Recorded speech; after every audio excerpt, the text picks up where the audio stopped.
Hey, in this lesson, what I want to talk about is actually not a lesson. This is our first take-up talk.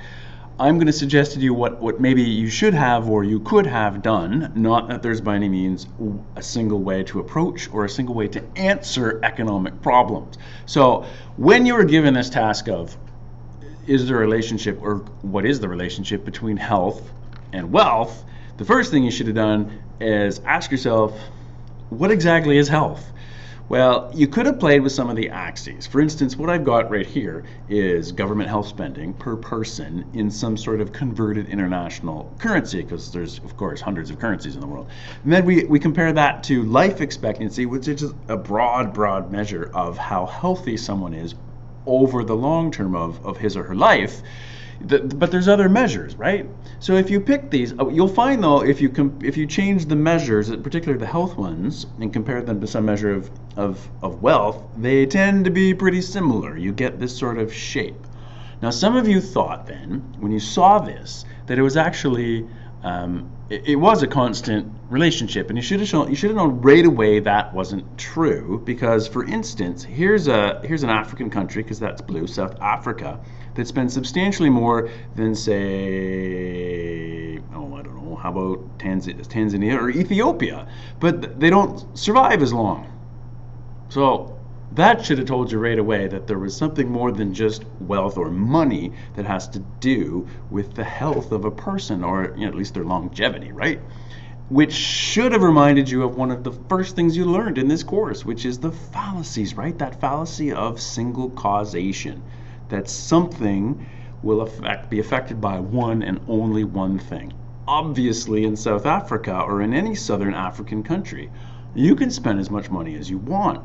You've already got an HIV epidemic that's ingrained, and it's going to be there until everybody with HIV passes away, and without passing it on, right? So you have these other issues depending on where you live, that the climate or like malaria if you're in a jungle climate, that are going to affect how long you can live. So obviously on any given sort of price expenditure, there's variability, right? Second, some of you came to the conclusion that it was sort of constant with some exceptions like that, but no. And then I directed you to look down here in the bottom right. Okay, that's a logarithmic scale, and if you noticed on the axis, you would have seen the same thing. It's not going up by a constant rate. From the origin to here is 10, and then it doubles just going that far, and then doubles again. So this is a logarithmic scale. So if you convert it to linear, you get a very different picture, right? Here you can see the United States way over here with a life expectancy of, let's click it, of, what was that, 78, and spending almost $2,800 international dollars per person on healthcare.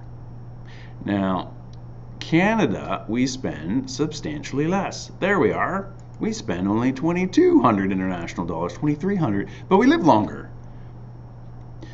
So there's the first thing you should have realized, that the fallacy of single causation is saying that there are other things at play, because there's no way you can have that kind of variability if it's strictly wealth or money. There must be other factors involved, and many of you picked up on them, right? If you're healthier, you tend to have maybe better eating habits, but it doesn't mean you have better eating habits just because you're wealthy. You might eat like crap and make lots of money. In fact, if you're so busy because you're busy making money, you might in fact eat crappy or drink too much, which shortens your lifespan. Or, of course, in the case of the United States, at least for developed countries, they spend a lot per person, but there's a lot of people in their country that don't actually receive any of that spending. And they, of course, don't live as long, right? Because they don't have access to health care. Well, that's slowly seeming to be changing. Next, look at the shape now of the relationship. You are seeing an arc, right? You've got these African countries and undeveloped and developing countries that, with just a little bit of spending, can rise rapidly. But then what happens? You hit a plateau, right? So something's going on that changes the relationship. A little bit of wealth seems to matter, but a lot and a lot more and even more, it doesn't seem to have much of an effect. It's almost like you reach this invisible glass ceiling that you can't get by. And there's a bunch of reasons, right? as we learned more, like we learned about the production's possibilities curve and we learned about the law of diminishing returns, you should have been able to apply some of those concepts to this relationship and see how they actually happen in real life, how they actually play out. The first, of course, being the production's possibilities curve. This is almost an image of that curve, right? As you have nobody in healthcare or being paid to heal or help people, and you start to pull them away, you're going to get a sudden rapid increase or improvement. Likewise, at the end, you might actually get the opposite effect as you start to take people who are intelligent or educated or who work in healthcare away from their jobs just so that they can make people healthy. If you can imagine every person with their own personal nurse, making sure they didn't eat this or eat that. Well, all those people may have worked in other fields that kept us healthy in other ways. For instance, they might have worked for Health Canada, making sure our food supply was safe, right? Or testing restaurants to make sure they were producing food in clean environments. All those people go away because now they're working as personal health care nurses. Well, sure, we'll be, every hour of the day we'll be healthy, but when we go out to eat, we'll poison ourselves, right? So eventually you reach this point where the opportunity cost of what someone could have been doing gets so big that it makes no improvement when you pull them out of those jobs to work in making people live longer, right? If they're working, say, maybe just as personal nurses, right? That's that effect. What else do you see in this arc? Well, you're reaching this sort of limit. And if you're trying to figure out how does the law of diminishing returns relate to that? Well, the law of diminishing returns basically states this, and you saw in the video, and hopefully you took some notes because it's kind of important. It basically states that as long as there's one resource that is fixed, right, you can continue to throw gobs of money at improving output and you will eventually hit the wall. And what wall is it? Well, it could be a bunch of different things, right? In this case, at the very least, it's the wall of human genetics.